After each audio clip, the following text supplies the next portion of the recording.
You want massive pecs, delts, and triceps, then you've come to the right place. Today, we're gonna go over exactly how to set up an effective push workout to build more muscle mass. But the first thing we need to preface is, what's the frequency of your push training? When it comes to building muscle and the amount of sets you perform, the most important thing in terms of volume is actually the weekly sets. Let's say you perform 10 sets of chest per week. You can either cram all that into one session, which I personally do not recommend, or you could spread that out over 2 sessions. 5 sets in one workout, 5 sets in the next one. But this volume spread out over multiple sessions, that generally keeps the quality of work done much higher. And that's what I personally recommend you do. Now, for setting up a push-pull leg split, I personally like to hit body parts twice every 7 days, or use something like a rotating schedule, like 2 on, 1 off. And that extends body parts out to being trained once every 8 to 9 days max. But regardless which option you choose, a higher frequency of training will generally mean less total sets per workout, but still you're keeping sufficient volume throughout the entire week. With that said, in this video, I'm going to set up a push-pull legs workout that's suited for more higher frequency training. And we're going to break that down into chest work, shoulder work, and tricep work. While we're going to train all 3 of these body parts each session, to start off your push programming, you're going to pick one to focus on, either chest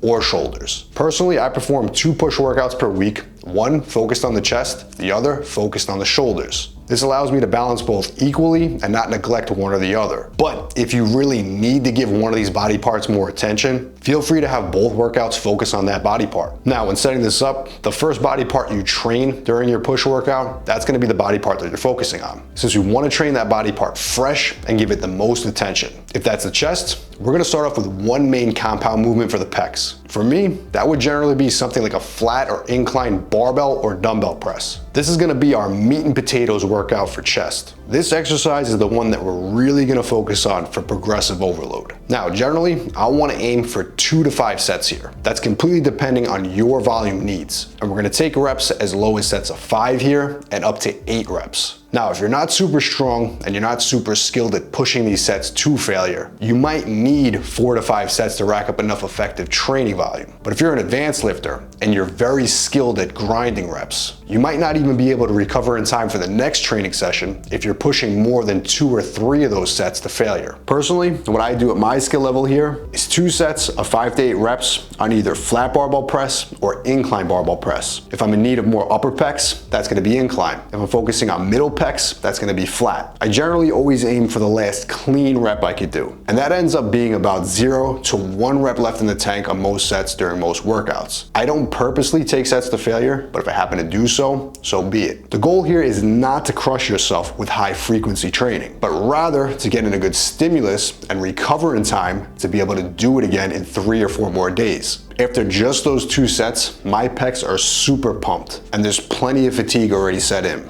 And if you do this workout correctly, you might only need 1 to 2 more exercises for chest max for this workout. The next exercise we're gonna do is gonna be another press. Preferably something stable. Now, I'm one that always focuses on big compound free weight movements, and they should always be your bread and butter in training. But if there's ever a time to get the benefits of something like a machine, the second press of the day always makes the most sense, since the pecs are already fatigued. If we do something stable here, that'll allow us to take some of our focus off the stabilizer muscles. And then we can just push those pecs as close to failure as possible without fatigue or coordination being the limiting factor. Now, if you have access to a good Smith machine or something like a hammer strength press, these are both great options here. Now, if you did a flat press for the first exercise, the second one should be an incline. And if you did incline first, switch to a flat second. We're gonna do the same thing here, 2 to 5 sets depending on your skill level and your recovery. But rep ranges can be slightly higher, around 6 to 10. We'll still wanna train as heavy as possible here, but we've checked the boxes for heavy progressive weights on the first exercise, so we can train with a little less load here and focus on more repetitions. For me, that's gonna be the same thing here. 2 sets, 6 to 10 reps, with most sets being 0 to 1 reps left in the tank. Now, after that, you have 2 options. If that's sufficient volume for the chest, and you're getting sore from your workouts, you can cut the chest work here and move on to delts. Now, if you find that you need a little more focus and attention on the pecs, and you can handle more work, one other exercise that you're focused on the pecs will do. But that should be an isolation exercise, like dumbbell or cable flies. The goal is simple here. Just get some more volume in for those pecs. But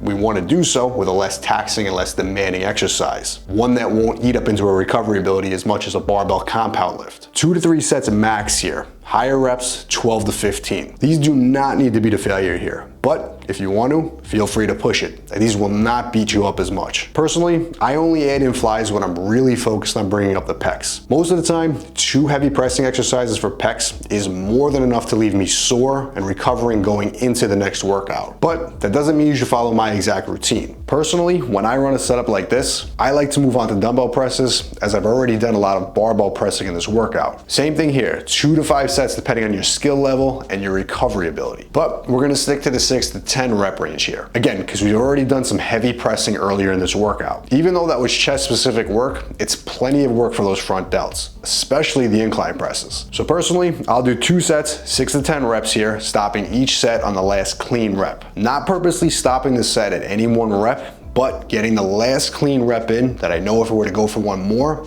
I might not get it. After this exercise, your front delts should be cooked, and it's time to move your efforts and your energy onto those side delts, which haven't gotten much attention yet this workout. Pick any lateral raise you like here. Standing lateral raises, seated lateral raises, chest supported lateral raises, machines, cables, whichever one you connect with the most. Now, side lateral raises, they're very hard to track true failure on these exercises. So what I like to do here is just focus on getting as many clean reps in as we can. Pick a weight that you can handle for 15 to 20 reps. Do as many solid reps as you can do.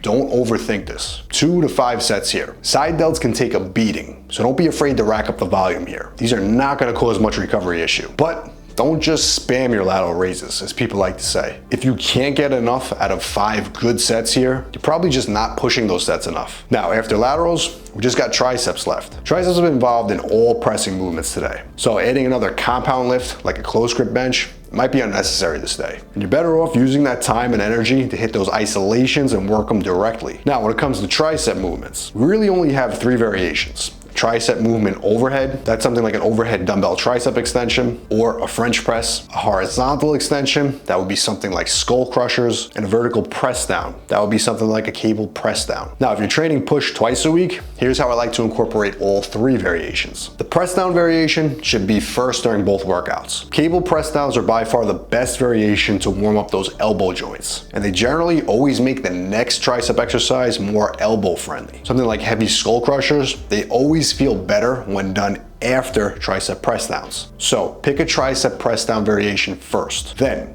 pick an overhead tricep extension or a horizontal tricep extension next. If you do skulls this workout, the next workout should be the overhead tricep extension. Now, the tricep workout, starting with 3 to 5 sets of press downs is plenty. 10 to 15 reps is great here. Those higher reps will serve as a great warm up and you'll get a massive pump. Push these sets hard here. Don't overcomplicate the RPE. It's not a compound lift. If you want to push to failure, go for it. Next exercise. Your elbows are going to be ready for heavy skull crushers or overhead dumbbell extensions. Same thing here, 3 to 5 sets. Load up the weight here, go for 6 to 10 reps. Expose those triceps to some heavy loads, which is the meat and potatoes of tricep training. Now, after you finish these 2 tricep exercises, you're done with your push workout for the day. You should rest, recover, and get ready to go again in 3 to 5 days. Come back in the gym for your second push variation. Apply some of these tips to your training program now, and if you want the exact training program that I personally recommend to build more muscle using proven old school bodybuilding methods, all my old school mass gain programs are down below. And as always, if you want to see more of the best original bodybuilding content just like this, make sure to hit subscribe.